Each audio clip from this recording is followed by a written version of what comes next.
So for xenotransplantation, I don't really think it's become a monster yet since it's still under study. It's not even widespread, like most people haven't heard anything, it's not in the news, it's kind of, everyone's oblivious to it. So basically, I think it could be on its way to the monster in the future when people are more likely to want to get transplants and it gets worse and worse and worse until that's the only thing you can turn to. So for right now, I don't think it's a monster. It's a really big deal since we use so much meat all the time, and if we do what we're doing now, we are going to end up just ruining everything. I can understand saving a life, but you have to use everything. You can't just throw it away. It's true. Which is what happens, because they're already in horrible enough climates as it is. So just taking a heart, oh hey thanks, and then being oh I don't need you anymore. So at least donate it to a slaughterhouse where it can be given to everybody instead of just Also, on top of that, I don't understand if they can't give it to the slaughterhouse because how much they genetically have changed it, then is it really right to use a pig at all if it's not even able to cope with a human's body without being genetically changed? I compare xenotransplantation to Frankenstein's monster because they both were rejected in the human society.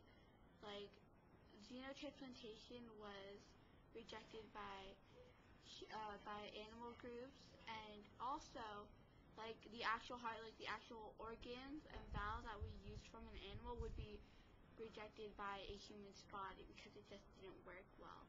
And Frankenstein's monster was rejected by the way it looked, and no one even wanted to even consider giving him a chance to become a better person or even show that he is really wanting to become happy and want love and companionship.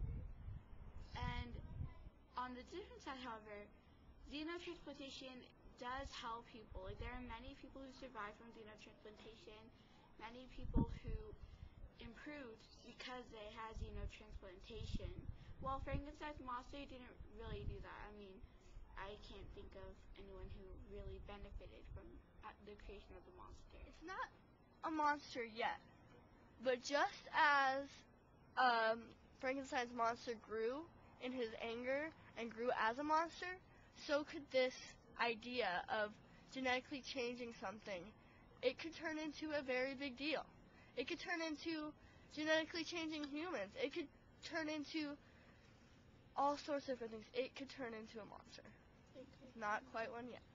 But the thing is that Frankenstein's monster was just made for his own enjoyment, just wanting to say I created life.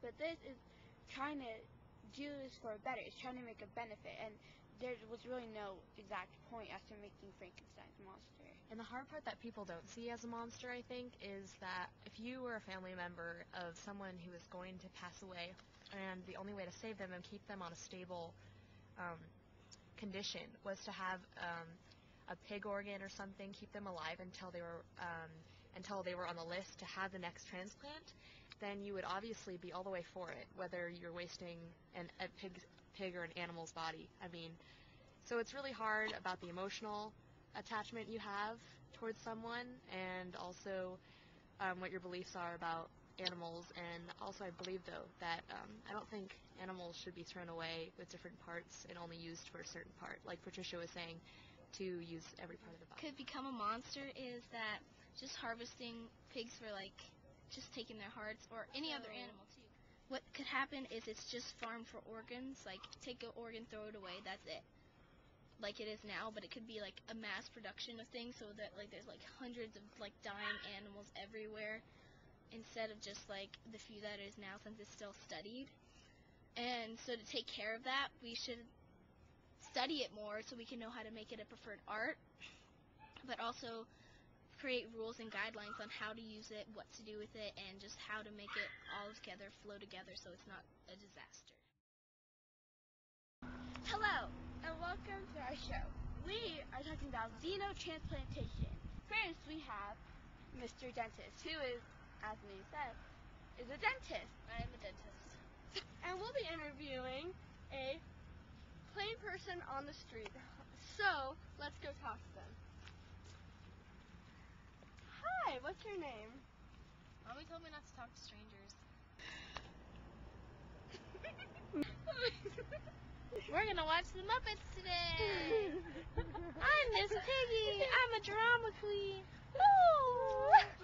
I will be talking to a pig today to ask what they think about xenotransplantation. Hi, Mr. Pig. Mrs. Pig. I would like to ask you a few questions. Are you okay with that? That's a yes. Hurt me. Hurt me. We are going to be talking to Kira. To Kira, a scientist. Who is a scientist. Tell me, do you know what xenotransplantation is? No, definitely not. No. Okay, well, can you tell me what you think it is? I think it's, don't know. No clue. Not one clue, No, not no. want to take a guess? Okay. No. Well, would you like me to tell you what it is? Yeah, sure. Okay. Well, what xenotransplantation is when you take the heart or The heart? Oh, Yeah. boy. Oh, Yeah. jolly of me. the heart of an animal and you put it inside a human being so that way they would Oh, oinkers. Yeah. So, tell me, what do you think about that? Well, personally, I think it's kind of kooky. Kooky, not even if it's to save someone's life? No, it's still kooky.